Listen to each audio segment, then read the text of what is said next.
باغ جنت کے ہیں بارے مدح خانے اہل بیت،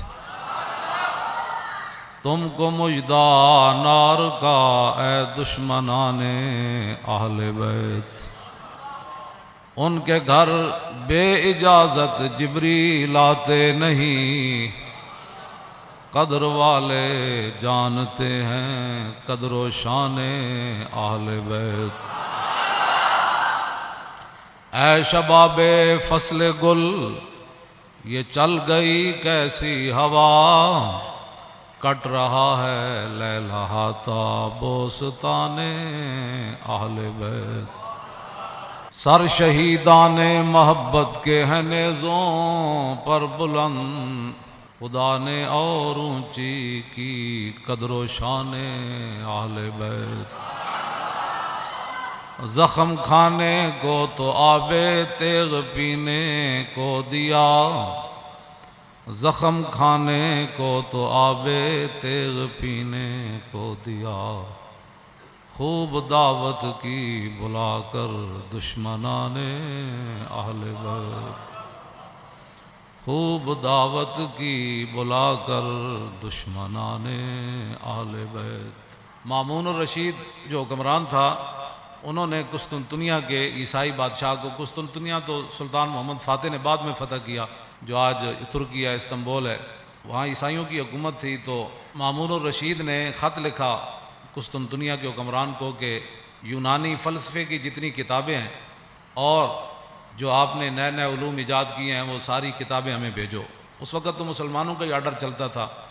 وہ بادشاہ گھبرا گیا، اس نے اپنے پادریوں سے مشورہ کیا کہ مسلمانوں کا حکمران ہماری یونانی فلسفے کی کتابیں اور دیگر جو ہے جدید علوم کی کتابیں منگوا رہے ہیں اپنے ملک میں پڑھانے کے لیے، تو کیا ہم دے دیں، کہیں مسلمان ہم سے آگے تو نہیں نکل جائیں گے؟ تو ان کا جو بڑا پادری تھا اس نے کہا کہ ساری بھیجو، ساری کتابیں بھیجو۔ اس نے کہا کیوں؟ اس نے کہا جب یہ ہماری کتابیں پڑھیں گے نا فلسفے کی، تو پھر یہ قرآن و حدیث بھی فلسفے سے سمجھیں گے، پھر یہ امام حسین کی شہادت پر بھی فلسفہ شہادت بیان کریں گے، اور معراج شریف پر بھی یہ فلسفہ معراج ہی بیان کریں گے، اور نماز پر یہ فلسفہ نماز ہی بیان کرتے رہیں گے۔ ہاں جی، ان کو پھر ہر بات جو ہے وہ ہماری عینک سے یہ اپنا دین پڑھیں گے، فوراً بھیج۔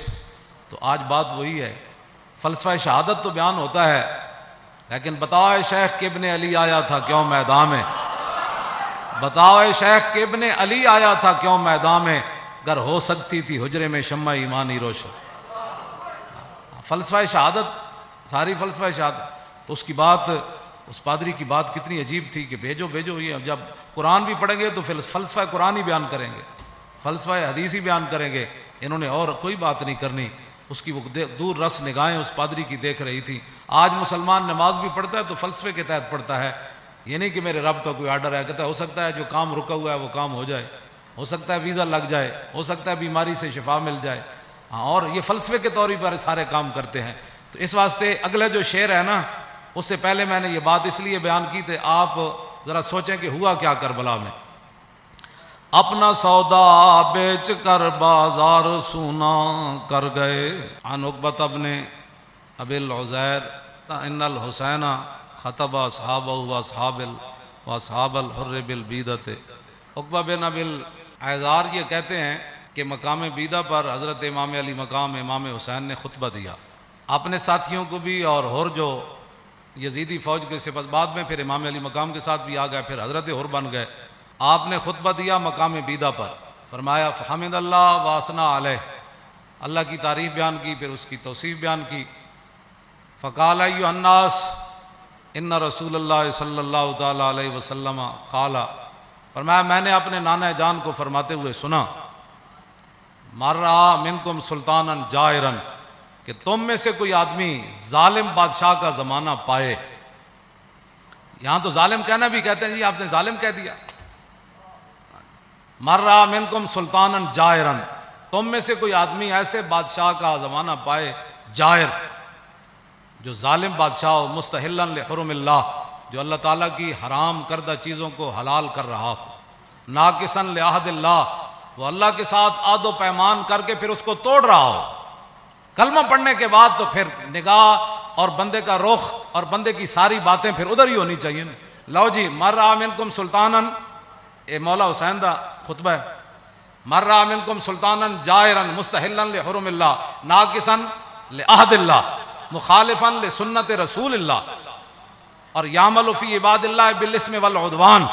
فرمایا رسول اللہ نے، میرے نانا جان نے فرمایا جو ظالم بادشاہ کو دیکھے اللہ تعالیٰ کی حرام کردہ چیزوں کو حلال کرے اور اللہ کے ساتھ عہد و پیمان، کلمہ پڑھنے کے بعد بندے کی مرضی مک جاتی ہے، فرمایا اللہ کے ساتھ عہد و پیمان وہ توڑ دے، رسول اللہ کی سنت کی مخالفت کرے، یعمل فی عباد اللہ بالاسم والعدوان، اور قوم کے اندر برائیاں اور قوم کے اندر گناہ اس کا رواج دے بجائے اس کے قوم کے اندر برائیاں اور گناہ کو ختم کرے. نہیں، یعمل فی عباد اللہ بالاسم والعدوان، وہاں سرکشی اور ظلم و ستم اور گناہ کو رواج دے.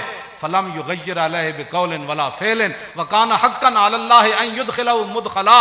مولا حسین فرمانے لگے کہ پھر میرے نانا جان نے کیا فرمایا، ان حالات کو دیکھ کر کوئی بندہ اپنی زبان سے اور اپنے ہاتھ سے اس ظالم کا ہاتھ نہیں پکڑتا تو اللہ رب العالمین قیامت والے دن جس جگہ اس ظالم کو داخل کرے گا نا، وہ تماشا دیکھنے والے کو بھی داخل کر دے.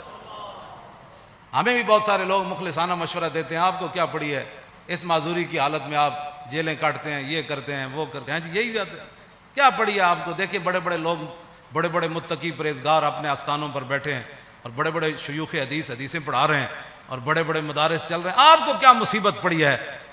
کیوں جی، جو چیز مولا حسین کو لے کر کربلا میں گئی نا، وہی چیز خادم حسین کو بھی پریشان کرتی ہے. آگے آپ نے کیا فرمایا، الا ان ہؤلاء قد لزموا طاعۃ الشیطان وترکوا طاعۃ الرحمن واظہروا الفساد وعطلوا الحدود واستاثروا بالفیء وانا احق بالغیر. آپ نے فرمایا دیکھتے نہیں یزید نے کیا کام شروع کر دیا، قد لزموا طاعۃ الشیطان، یہ سارے کے سارے شیطان کے اطاعت گزار بن گئے. وترکوا طاعۃ الرحمن، اللہ کی اطاعت انہوں نے چھوڑ دی. واظہروا الفساد، ہر جگہ انہوں نے دنگا و فساد برپا کر دیا. وعطلوا الحدود، اور اللہ تعالیٰ کے احکام اور اس کی حدود کو معطل کر دیا. واستاثروا بالفیء، اور قومی خزانہ لوٹ کر کھا رہے ہیں. یہ امام حسین نے پھر آگے پہلے یہ بات فرمائی، پھر آپ نے فرمایا حسین مقابلے میں کیوں آیا، چشم گریاں، مزرعے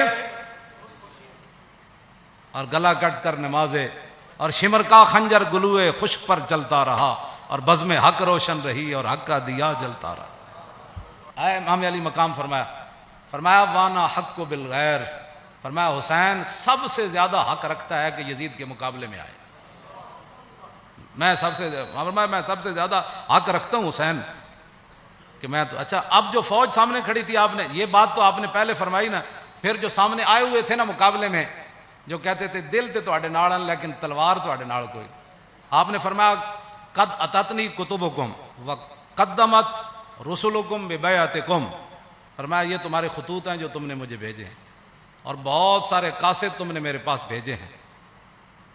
کس بات پر؟ انکم لا تسلمونی ولا تخذلونی، کہ میں جب تمہارے پاس آ جاؤں گا تو تم پھر میرے ساتھ مل کر لڑو گے، مجھے یزیدی فوج کے حوالے نہیں کرو گے. یہ تمہارے خطوط ہیں میرے پاس. انکم لا تسلمون ولا، اور تم میرے اوپر حملہ کے وقت خاموش نہیں بیٹھے رہو گے، یہ تم نے لکھا ہوا ہے اس میں. فین تمام تم ببیعتکم ترشدوا، فرمایا اگر تم اپنی اس بیعت پر قائم رہتے ہو تو پھر ہدایت پا جاؤ گے. تصیبوا رشدکم، ہاں جی، پھر تم ہدایت پا جاؤ گے، پھر تمہیں کوئی مسئلہ نہیں ہے. آگے پھر آپ نے لوگ پھر دیکھنے لگے یہ کون ہے، جان بوجھ کر بھی لوگ آنکھیں بند کر دیتے ہیں نا، کچھ ایک دوسرے سے پوچھنے لگے یہ کون ہے جو ہمارے سامنے خطبہ دے رہے ہیں یزیدی فوج میں سے. تو فرمایا فانا الحسین ابن علی وابن فاطمہ بنت رسول اللہ، فرمایا جانتے ہو کہ میں حسین بن علی ہوں اور میں سیدہ طیبہ طاہرہ فاطمہ الزہرا کا صاحبزادہ ہوں، جانتے ہو مجھے.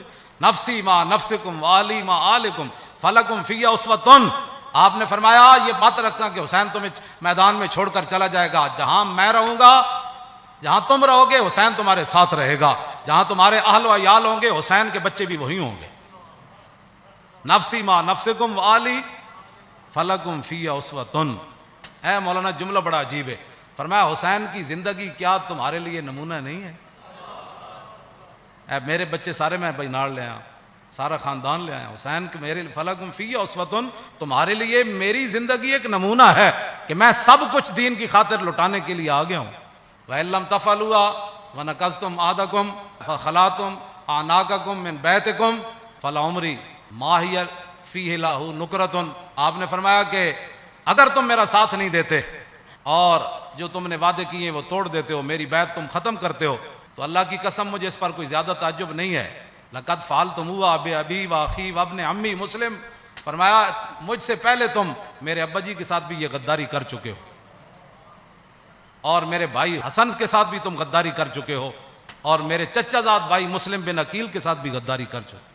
والمغرور من اغتر بکم فحظکم احطاتم ونصیبکم دیاتم، فرمایا تم سے بڑا کائنات میں بد نصیب کوئی نہیں، جن کو اللہ نے اتنا بڑا حصہ دیا اسلام کی خدمت کرنے کے لیے کہ محمد الرسول اللہ کے نواسے خود آ گئے تمہارے پاس اور پورا خاندان لے کر آ گئے۔ فرمایا تم سے بڑا کائنات میں بد نصیب کوئی نہیں، جو حصہ تمہارے حصے میں آنا تھا، جو خدمت آنی تھی، تم نے اس کو ضائع کر دیا۔ آخر میں پھر آپ نے یہ جملے کہہ کر اپنا خطبہ ختم کر دیا، فمن نقص فانما ينقص علی نفسی، فرمایا جس نے اپنا عہد و پیمان توڑا قیامت والے دن اس کا وبال اسی پر آئے گا۔ حسین آج برات کا اعلان کر رہا ہے۔ آگے کیا آخری جملہ فرمایا، فَسَيُغْنِ اللَّهُ عَنْكُمْ، السلام علیکم ورحمۃ اللہ وبرکاتہ۔ بس یہ کہہ کر آپ نے خطبہ چھوڑ دیا۔ آپ نے فرمایا ان قریب حسین کو رب تم سے بے نیاز کر دے گا، اور پھر السلام علیکم ورحمۃ اللہ وبرکاتہ کہہ کر آپ نے خطبے کو چھوڑ دیا۔